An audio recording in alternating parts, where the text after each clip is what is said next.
Ms. Miller will not be joining us today. We wish her well, and I see Chairman Adams has joined us. Good morning, Chairman. Chairman, if you would like to make any opening remarks, please do. Otherwise, I'm happy to open up the vote to commence the meeting. Yeah, no, good morning, everybody. Thanks for doing this, and thanks for agreeing to meet at 8 so that we could meet the quorum requirements and take care of our HTFC business today. Why don't we start with you, and if you mind, open up the proceedings. Thank you. Great, thank you. Can I please have a motion and a second to call to order the board meeting of the members? So moved. It's Ken. Second, it's Chris. Great, thank you. And all in favor, please say aye. Aye. Aye. Great. That was unanimous, I presume. Can I please have a first and second to open up the audit committee meeting? And that is Mr. Curtis, Mr. Olchak, and Chairman. First. I'll second it. Second. Great, thank you. All in favor, please say aye. Aye. The audit committee is open, and can I have a first and a second to open the governance committee? And that is also Mr. Olchak, Mr. Curtis, and Chairman. Right. It's Jesse. I'll second. Great. And Mr. Curtis, do we have also your? Aye. Perfect. Thank you. All meetings are now open, and we will use these votes as we move forward today. Terrific. Thanks again. Item 1, the first item on the agenda is a transcript of the meetings that we had back on May 16th and May 23rd. The transcripts shall be deemed approved, absent corrections from members or directors. Everybody okay with the transcripts of the prior meetings? Great. 2 is a resolution approving the annual independent audit. And Stacy, our Director of Corporate Finance and our HTFC Treasurer, is going to make this presentation. Good morning. Today, I would like to introduce our new auditors. Back in January, the board approved a new 5-year contract with Lumsden & McCormick. They are based out of Buffalo, so this is the first year of the audit. They have a small or short PowerPoint presentation that they will be presenting.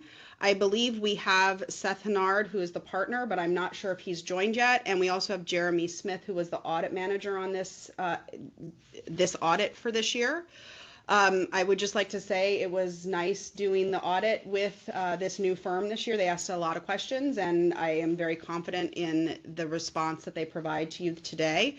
I would also like to say that there was a benefit to the COVID-19 pandemic in that we had made some very important changes within our procedures that allowed for this to be the 3rd successful audit done predominantly remotely without having to have staff in the office or the auditors in person.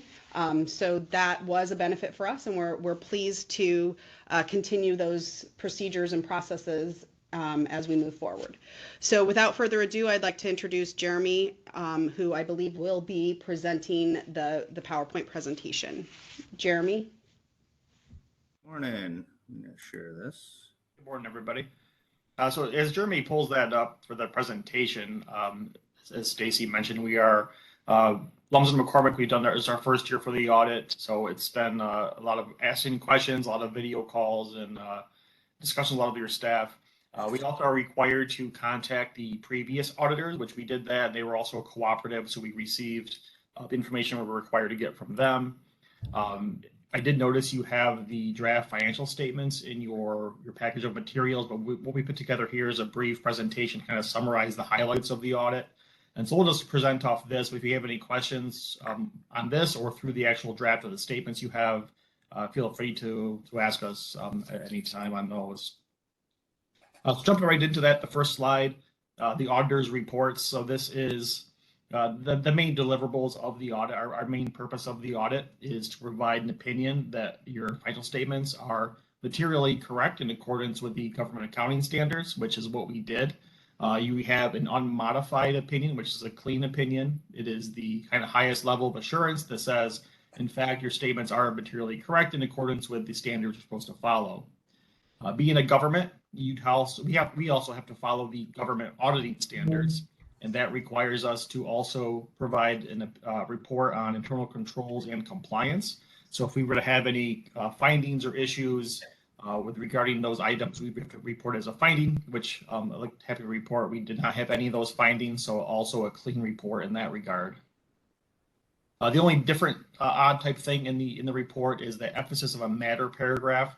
That isn't new. We've had that for a couple of years. That's because of the HUD audits in the past. There's a very large $750 million potential kind of outstanding item out there that just want to draw readers' attention to, that there is an outstanding issue that could be resolved in the future. We're also required to report on your compliance with the investment guidelines, which is a requirement from the PAAA. So we did also do testing on that and your investments, and basically it says your investments are in safe, secure investments, and there's no findings in that report. We've issued a no material weaknesses letter, which is if we had any concerns about internal controls or kind of efficiencies, any kind of significant deficiencies like that, we'd also report it into this letter. Also, again, sound like a broken record, but there's no findings, no issues. So it's a very clean audit, no findings or concerns on any of those reports we're issuing. The communication of those charged with governance is another letter that we're required to report to you on any major issues. It basically goes over our audit responsibilities, that we performed our audit within the scope of the plan, and that we remain independent. Here on slide 2 is kind of a more detailed the description of what's in that letter. Again, we had no disagreements with management. Management was very easy to work with. We had a lot of requests for them being a first year, and they were very accommodating, got us information timely. So that was great. We get no findings, no issues. I just want to point out that your statements do include a lot of estimates. So I can kind of explain that things like cash and investments, we can tie out to the dollar. It's a very rigid amount. A lot of your numbers in there are estimates. We listed a lot of them here, but we do evaluate management's estimates, make sure they are reasonable. The largest really is that allowance on your mortgages and interest receivables, about $2.3 billion, but that's just a function of providing mortgages to the entities and then not really expecting collection on any of those amounts. OPEB and pension is your ERS system. Those are really performed by actuaries, so we evaluate the actuarial assumptions. And of course, the pension is the ERS system in New York State, which is audited by other auditors as well. We had no uncorrected or corrected misstatements, so no adjustments, nothing we passed on. We're not aware of any other consultations with other independent accountants, which if that did happen, we will be made aware of that, but we're not aware of any of those things. And I mentioned the modification of the HUD audits already. The next 2 slides, I don't want to dig into these. These are future pronouncements. We list them here for informational purposes. GASB 87 is about leases, which is effective for next year. If you have any material building leases, stuff like that, you have to implement that. We'll work with management on that one. All the other ones, GASB 96, 99, on the next page, 100, 101. We've read through all of these. We don't expect any material or any effect of these. Some of these are just clarifications. These 2 in particular that show on the screen now are we've done the standard the way it's always been done. So this is more of just a clarification for anybody who's not been doing it the way that it was intended. So we don't expect anything like that to be affecting the authority in the future.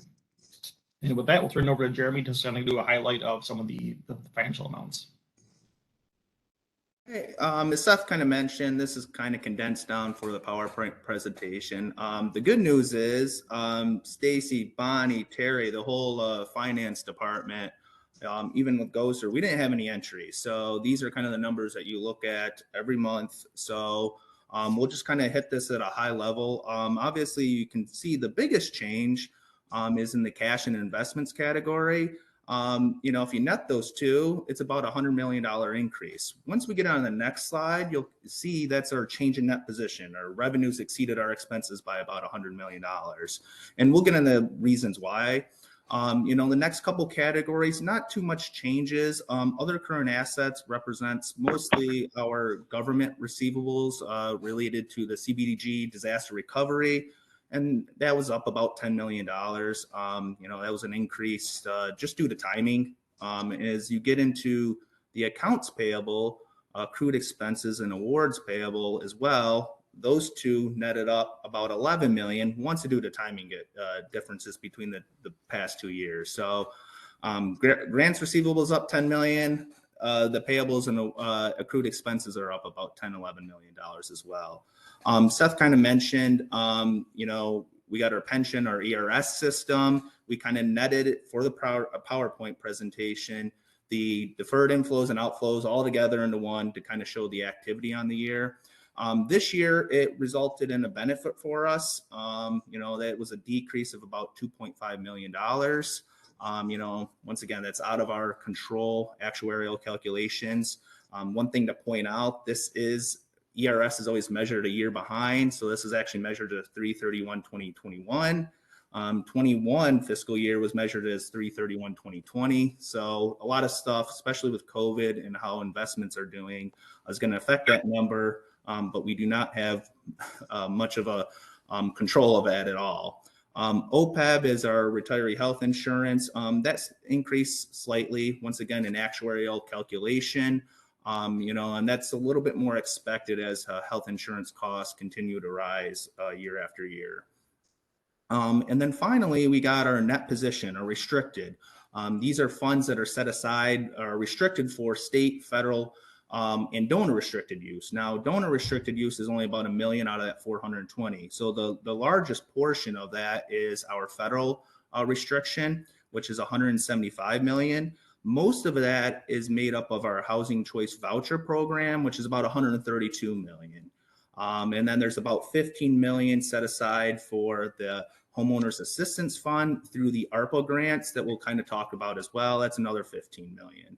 Now the state restricted portion represents about $240 million of that. And, there's many programs in there.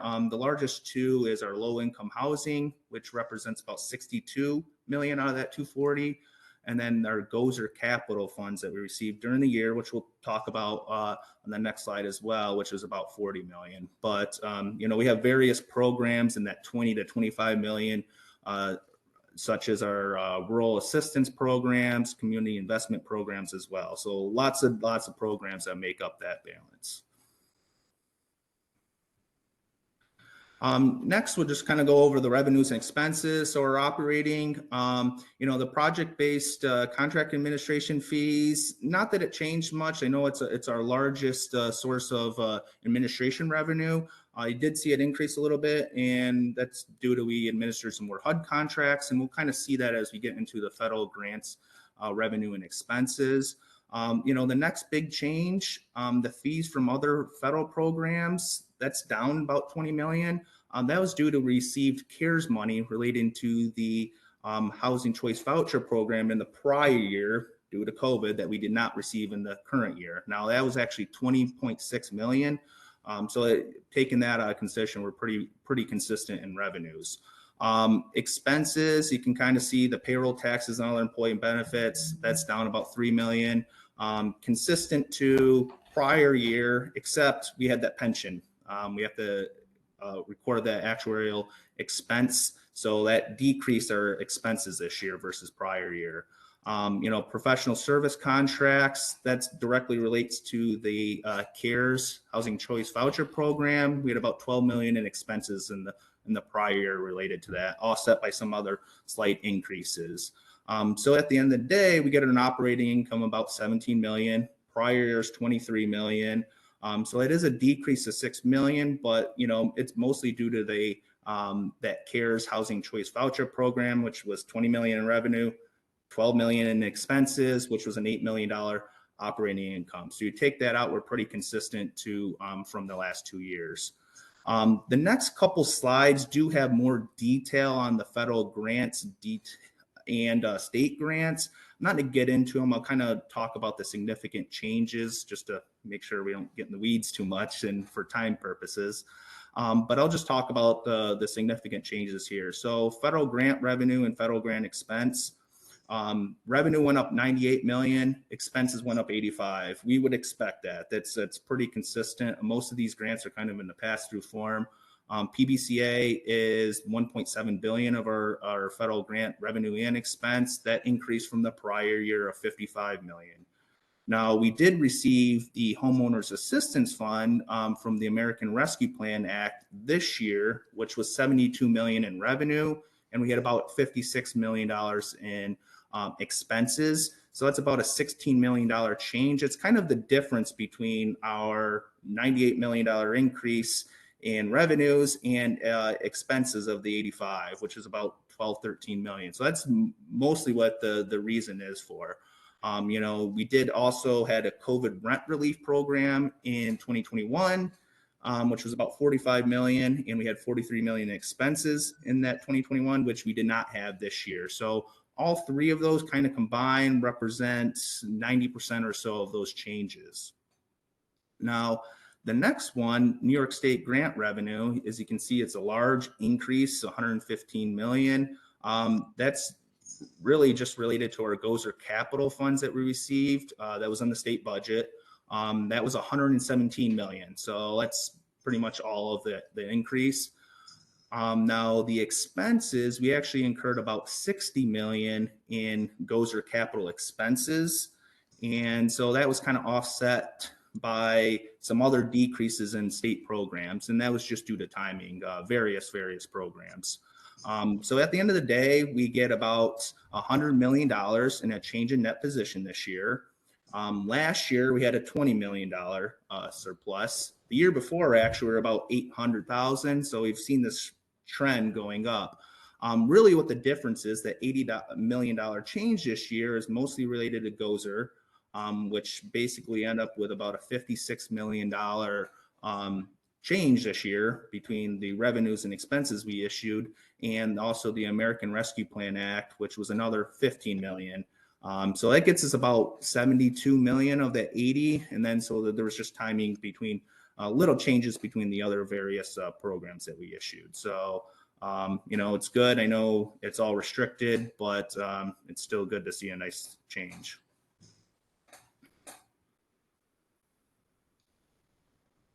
And that's all we had. I don't know if you have any questions.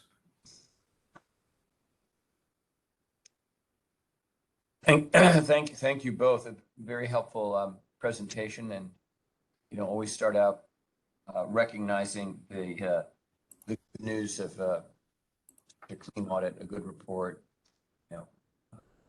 Great work. Let's open it up to questions to see if others, directors or members, have any questions for our presenters today regarding the HTFC audit. Thank you so much. Hearing none, now before the HTFC members and the audit committee is a resolution that was transmitted in connection with this action.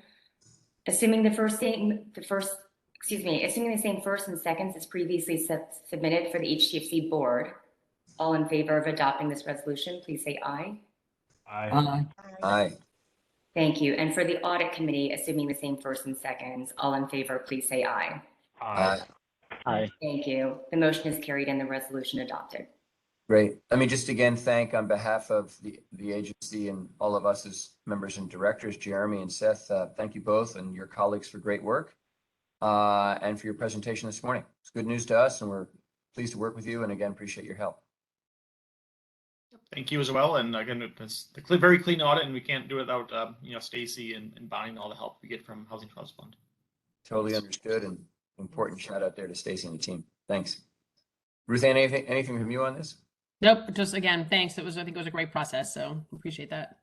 Yeah, especially with all the COVID related, special programs, real swings on some of the revenue and related expenses. So it's all down and super helpful. Thank you guys. Let's go to number 3, which is resolution approving annual procurement report and procurement guidelines. The report policy was submitted with the board materials. Lisa Pagnozzi is going to present this item along with Cassia Ward and Perry Rushendell. So Lisa, are you there? Good morning. Good morning. Annual procurement report of the Housing Trust Fund Corporation is being presented for approval as required by the corporation's procurement and contract guidelines and section 2879 of the Public Authorities Law, which require the members to approve an annual procurement report within 90 days after the conclusion of each fiscal year. There is nothing unusual in this report, and this report does include procurement activity from the Governor's Office of Storm Recovery. The MWB participation goal for this past fiscal year was set at 30%. with 15% for MBE and 15% for WBE. HTFC achieved 56% MWB participation, with 24% for MBE participation and 31% for WBE participation. This participation does exclude GOSER monies paid to GOSER vendors, as the state does not allow us to receive credit on federal dollars paid to vendors. At this time, I would like to introduce Cassie Ward at the Governor's Office of Storm Recovery, who will provide a brief presentation on GOSER's efforts relating to their MWB participation. Thank you, Lisa. So hi, everyone. I'm Cassie Ward from GOSER. This presentation will be very brief. Like Lisa said, because we to date have been fully funded by federal dollars, these goals don't technically apply. However, we do make best efforts to meet them, and we encourage all recipients of the HUD funding that we disperse to also meet those goals. We provide extensive technical assistance and really have a hands-on approach to meeting these goals and encouraging participation. So the good news, despite the fact that these goals are not mandated, like I said, we do encourage them, and we also try to adhere to a 15-15 split between MBE and WBE. And for the last fiscal year, we achieved an MBE utilization of 17.1% and a WBE utilization of 13.23%, which gives us a total of 28.81%. So very, very close to that 30%. So we are pleased to report that.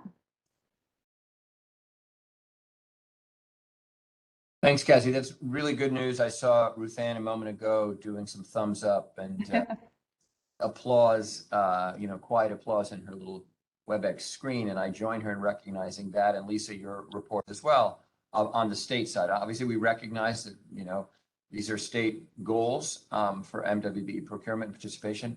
And we don't have that on the federal side, so that we do it voluntarily and hit 28% is fantastic. And just it's the right thing to do, even absent a federal requirement. So congratulations to everybody involved in that. Really, it's really great to and Ruth Ann, really to the team, right, who takes care of this. It's great.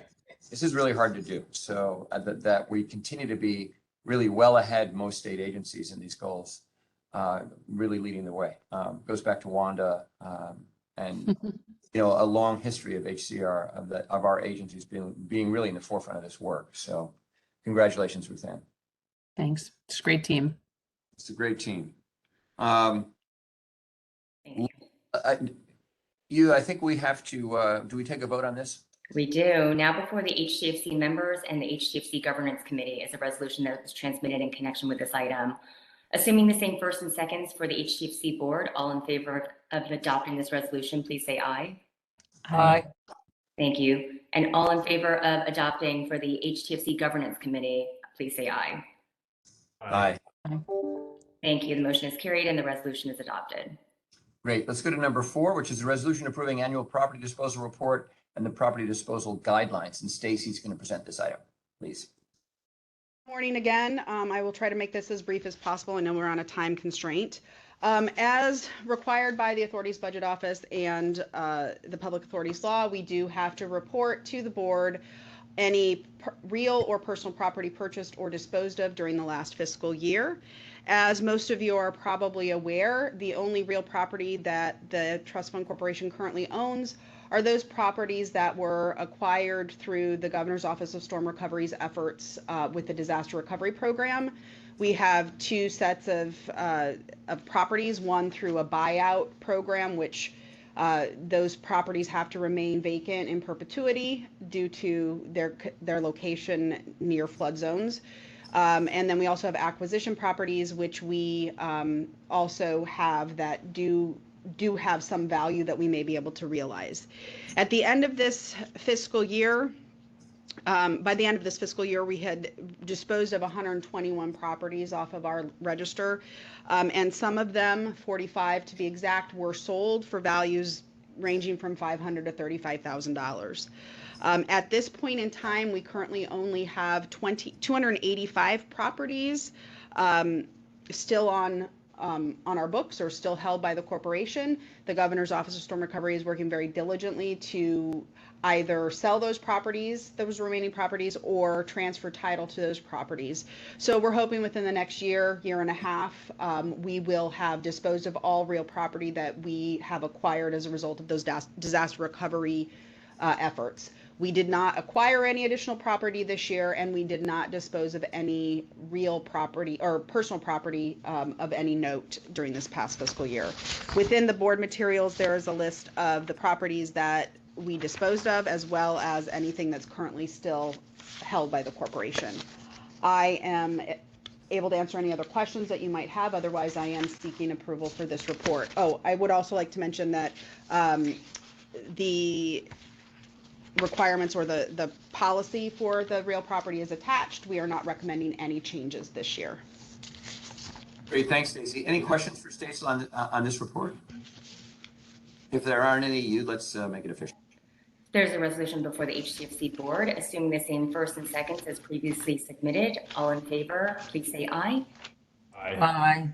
Thank you. The motion is carried and the resolution is adopted. Great, let's go to number 5, a resolution approving the annual report on investments and investment policy, which Stacy will also present. Thanks, Stacy. Thank you. As required by the Public Authorities Law, I am bringing before the board the annual report on investments as of the fiscal year end of 3/31/2022. I'm also bringing to the board a copy of the investment policy, for which we are not recommending any changes this year. If you recall, last year we did overhaul those investment policies, and they now align very closely with the investment policy for Tax and Finance, who is our fiscal agent who manages all of our investments. All of our investments are held in government bonds or government securities. We are down this year for investment, and that is due to 2 factors. One, most of our investments are being held in investments for collateralization issues or collateralization of those, and it's off of the money that we receive from the state or the federal government for actual program. With DOB's control on spending, we aren't getting as much to hold for extended periods of time, but any of the investment income we earn off of those does get rolled back into the program for additional spend. The second reason investment income is down this year is because of, obviously, the interest rates aren't as great this year. So the report attached provides to you the details on what we had in the investment accounts. It also provides the detail we have on the cash accounts. And at this point in time, we are not recommending any changes to the policy. So I am seeking approval from the board for this report. Very good. Any questions for Stacy? Now before the HTFC members and audit committee is a resolution that was transmitted in connection with this item. All in favor, assuming the same first and seconds as previously submitted for the board. All in favor of adopting this resolution, please say aye. Aye. Aye. Aye. Thank you. And assuming the same first and seconds for the audit committee, all in favor, please say aye. Aye. Thank you. The motion is carried and the resolution is adopted. Thanks to you. Let's go to 6, a resolution approving the annual report on operations and accomplishments. Great. There will not be a presentation on this report. It's in your board materials, but we wish to acknowledge the hard work of leadership and our program staff for really putting this information together. And so it's amazing to look through the accomplishments from like an overview. It's just incredible. So thank you to everyone. And our program staff is here to answer any questions. Yeah, anyone have any questions regarding the report for Ruth Ann or other staff? Okay, thank Right. you. So hearing none, now before the HTFC members is a resolution that was transmitted in connection with this item. Assuming the same first and second as previously submitted, all in favor of adopting this resolution, please say aye. Aye. Aye. Thank you. The motion is carried. Number 7 is a resolution approving the mission statement, performance report, and the mission statement. Great. Our mission statement and performance metrics are proposed before you also in the board materials. We are not proposing any changes to the mission statement, and our performance metrics are there for you to review as well. Please let me know if you have any questions. Hearing none, now before the Board and Governance Committee is a resolution that was transmitted in connection with this item. Assuming the same first and seconds as previously submitted, all in favor of adopting this resolution for the board, please say aye. Aye. Thank you. And for the Governance Committee, please say aye. Aye. Aye. Thank you. The motion is carried and the resolution is adopted. Thanks, everybody. Ruthann is relieved that we're not changing the mission. It's good news. Number 8, a resolution approving board and committee self-evaluations. Thank you, everyone, for turning in your forms. I confess I was the last one to do this last night, but I was the last one to get my homework in, but thank you all. Do you want to make this, wrap this one up? Sure. So the board members have their evaluations in the aggregate, and they will be submitted to Paris for filing. So now before the Board, Audit Committee, and Governance Committee is a resolution that was transmitted in connection with this item. Assuming the same first and seconds as previously entered, all in favor of adopting this resolution for the board, please say aye. Aye. Thank you. Aye. And for the Audit Committee? Aye. Thank you. And for the Governance Committee? Aye. Aye. Thank you. The motion is adopted. Great. Number 9 is a resolution authorizing awards under the Community Development Block Grant Economic Development and Micro Enterprise Program. And Crystal, good morning, Crystal. Nice to see you, is going to present this item this morning. Morning. As you know, HCR makes approximately $10 million available in community development block grant funds available throughout the year in an open round basis for economic development activity. We award funds throughout the year to units of local government to assist businesses that propose the creation or retention of jobs for low and moderate income individuals. This month, the Office of Community Renewal is recommending 3 awards totaling $1.3 million in CDBG funds. So OCR is requesting approval to award CDBG funds and enter into grant agreements with the Village of Curious Joel, Niagara County, and the town of Oneonta. And I'm happy to answer any questions members of the board may have. Thanks, Crystal. Any questions for Crystal on these proposed awards with these 3 local governments? Thank you. This action is before the HTFC board. Assuming the same first and seconds as previously submitted, all in favor of adopting this resolution, please say aye. Aye. Thank you. The motion is carried and the resolution is adopted. Terrific. 10, and Crystal is going to keep her microphone open here. She gets to go again. It's a resolution authorizing awards under the Community Development Block Grant CARES program for COVID-19 assistance. Back to you, Crystal. Hello. This month, the Office of Community Renewal is recommending CDBG CARES awards totaling $10,627,853 for 8 applicants. In conjunction with the CDBG CARES awards, we're also recommending award of $5.4 million in regular CDBG funds for 3 projects. These are projects that meet the requirements of the annual New York State CDBG program, and award using prior year CDBG funds will allow HCR to reach more CDBG CARES proposals. So the Office of Community Renewal is requesting board approval to enter into grant agreements and amend grant agreements with the communities and non-for-profits listed in the full memo. And I'm happy to take any questions from members of the board. Thank you. Hearing no questions, this action is also before the HTFC board. Assuming the same first and seconds as previously submitted, all in favor of adopting this resolution, please say aye. Aye. Thank you. The motion is carried and the resolution is adopted. 11 is a resolution authorizing award increase under the Legacy Cities Access Program. And Madeline Fletcher will present this one. Hi, good morning, everyone. This request for the board is for an increase of from $1,900,000 for a project, the first Legacy City project presented in the city of Albany, to $2,914,640 upon closer review, the preparation of full architectural plans, and in response to sort of overall increasing costs. We're making this request for a project with 20 total affordable housing units. I'll take any questions that you have.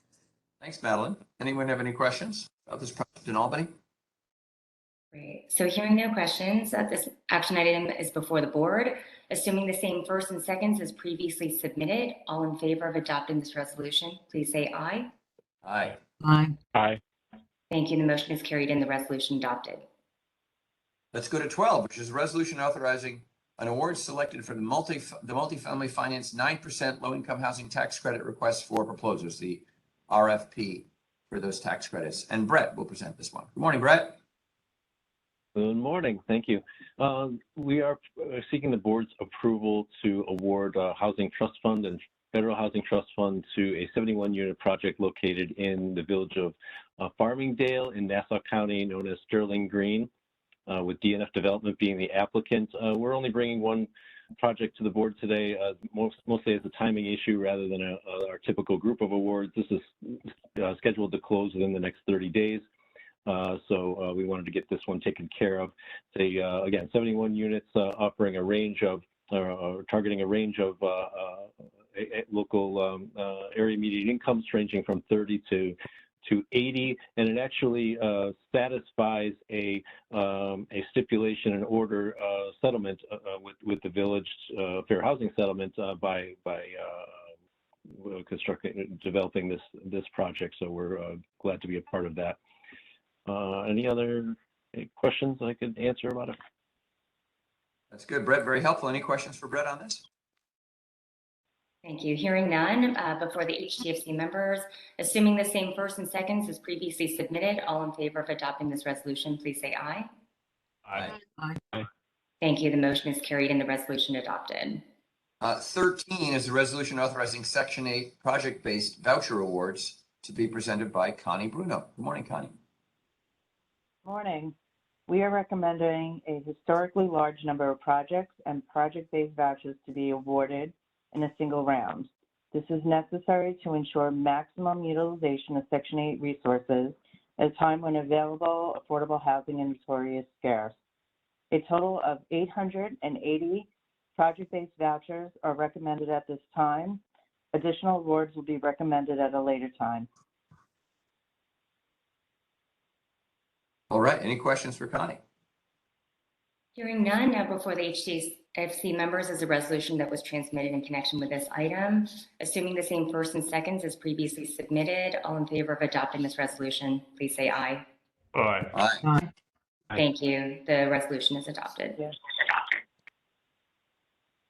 Terrific. Let's go to 14, which is a resolution approving seeker classifications, and Heather Spitzberg will be presenting this. Good morning, Heather.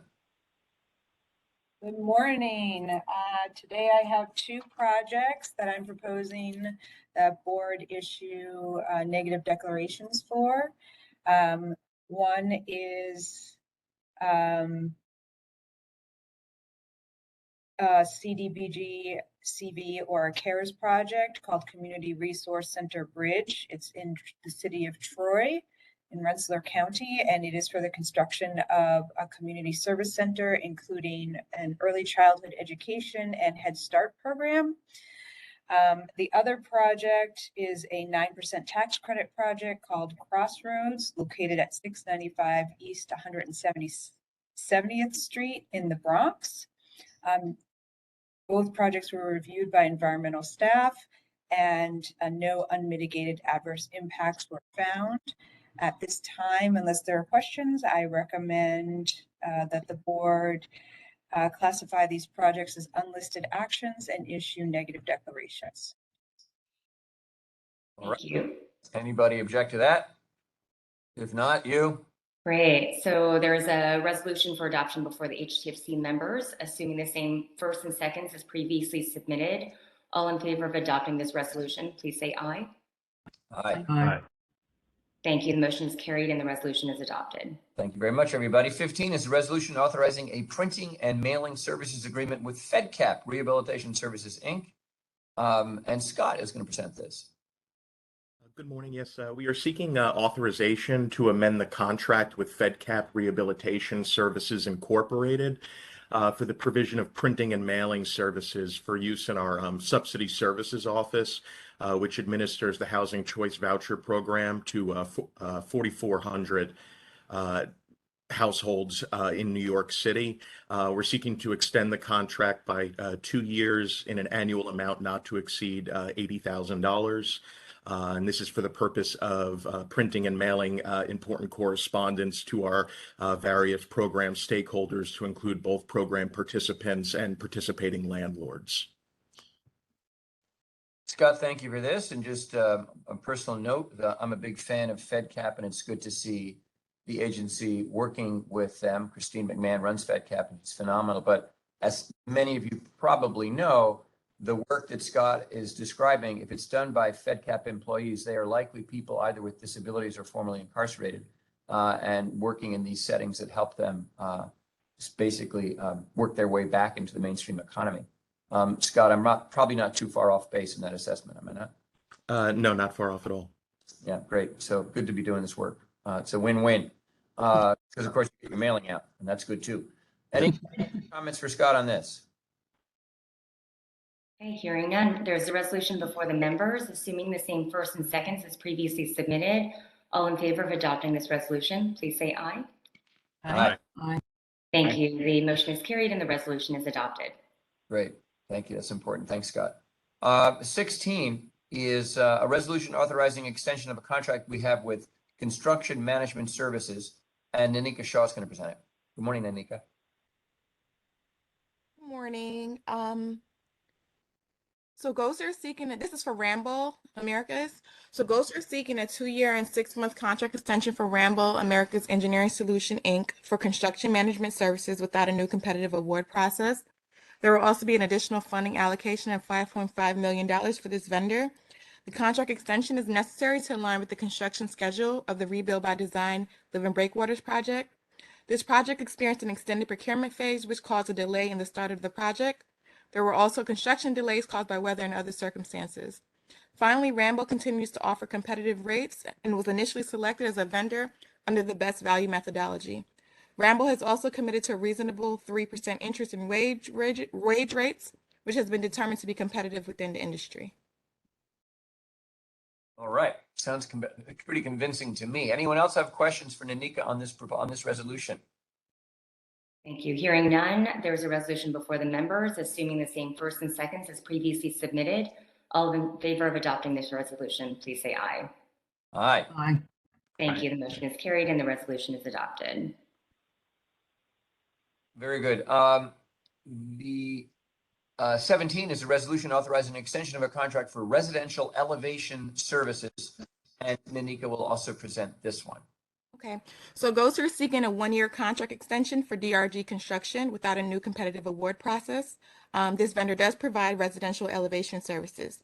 We have identified a need for this contract to be extended without the RFQ process for several reasons. One being COVID-19, which has caused significant delays to the initiation, progression, and completion of several projects. Additionally, it would be an inefficient use of time and costs to initiate a new procurement, as DRG is one of the 3 remaining construction vendors. And over the next year, the program anticipates the completion of all pending and anticipated construction projects. Finally, DRG offers significant knowledge of the housing programs, as they have worked with GOSA for a number of years. And the company has also consistently provided a high quality of service.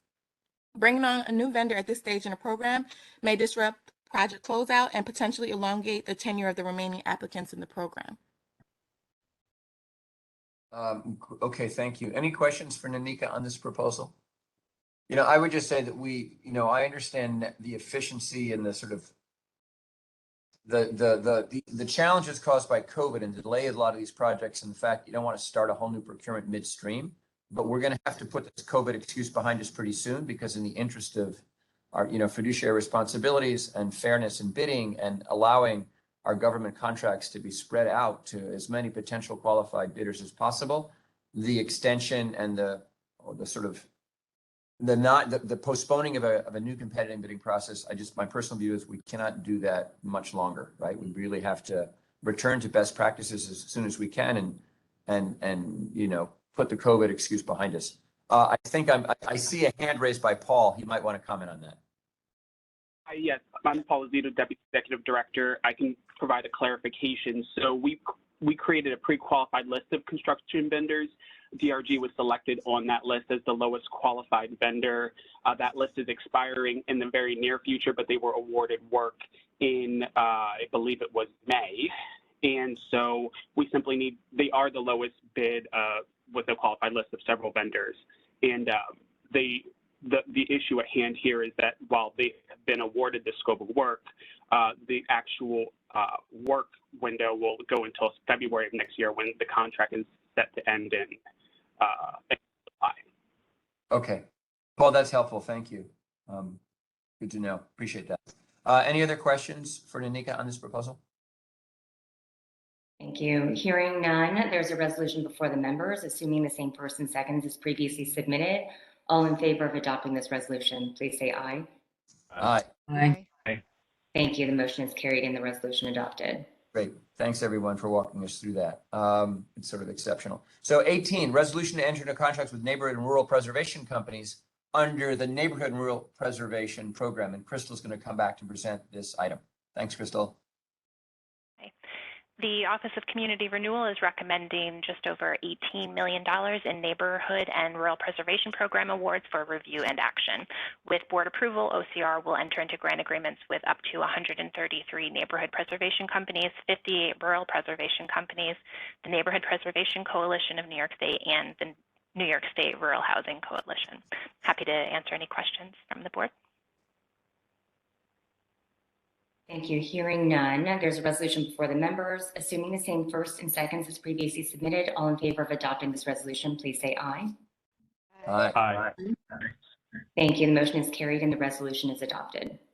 19 is a resolution authorizing an extension of a contract to administer emergency housing vouchers. And Connie will come back to present this item, please.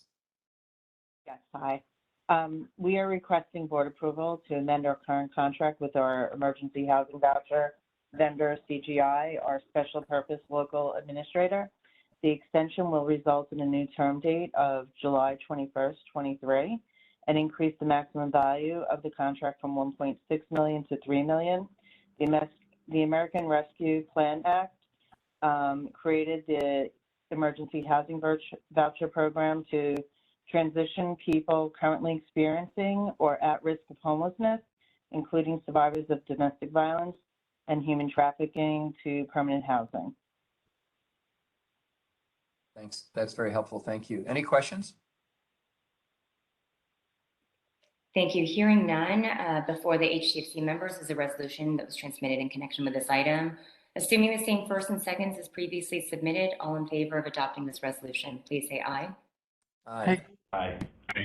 Thank you. The motion is carried and the resolution is adopted. Great. Thanks, Connie, for the presentation. Number 20 is a resolution approving awards under the Buffalo Main Streets Initiative. And Crystal will come back to walk us through this one. Thanks, Crystal. Last one for the day. Okay. HCR participates with Empire State Development in a program called the Better Buffalo Fund, which is funded as part of the Buffalo Billion. As part of the Better Buffalo Fund, we run a program called the Buffalo Main Streets Initiative, which is modeled after our New York Main Street program. This is the 5th round of these awards, and we are recommending entering into contract with 6 awards. We enter into contracts. They've already been awarded, announced by Empire State Development, but we will enter into contracts and administer them in conjunction with Empire State Development. Sorry, like I said, 6 awards recommended for approval, and I'm happy to answer any questions from members of the board. Crystal, I just want to know if your government colleagues working over at ESD are being helpful, friendly partners to you. Always. Good. I'll go over there and knock on the door. Happy to hear that. It's nice when state agencies work together on good projects like Main Street revitalization. Any questions about this one? Great. Hearing no questions on this item, there's a resolution before the members, assuming the same first and seconds as previously submitted. All in favor of adopting this resolution, please say aye. Aye. Aye. Thank you. The motion is carried and the resolution is adopted. 21, thank you very much, everybody, is a resolution authorizing an extension of contracts for consultant services for the New York State Homeowner Assistance Fund, and Amy Chan is going to present this item. Good morning, board members. So today we are seeking authorization to extend the term of the contract with Witt O'Brien's for a 6-month period from July 1st, 2022 to December 31st, 2022. Witt O'Brien has been providing consulting services to support the implementation of the Homeowner Assistance Fund, the HAF program. Earlier this year, the board authorized HTFC to amend its contract with Witt O'Brien by extending the term of the contract to June 30th and increasing the not to exceed amount on the contract to $575,000 to cover key program milestones. The existing NTE on the contract has not yet been reached, and there's a need for Witt O'Brien to continue to provide the approved scope of work to support New York State HAF in its application processing and fraud prevention. So we ask the board for its authorization to extend the contract to December 31st. I'm happy to take any questions. Thank you, Amy. Any questions for Amy? Do we need board approval for this? I don't see it in my note. I'm so sorry, I lost the WebEx for a second. We do, and I'm sorry that's my oversight. So assuming the same first and seconds for the board, all in favor of adopting this resolution, please say aye. Aye. Aye. Thank you. The motion is carried and the resolution is adopted. So I believe there might be an agenda item for legacy cities in our book that we may have. We did one already. Did we? Okay, I'm sorry about that.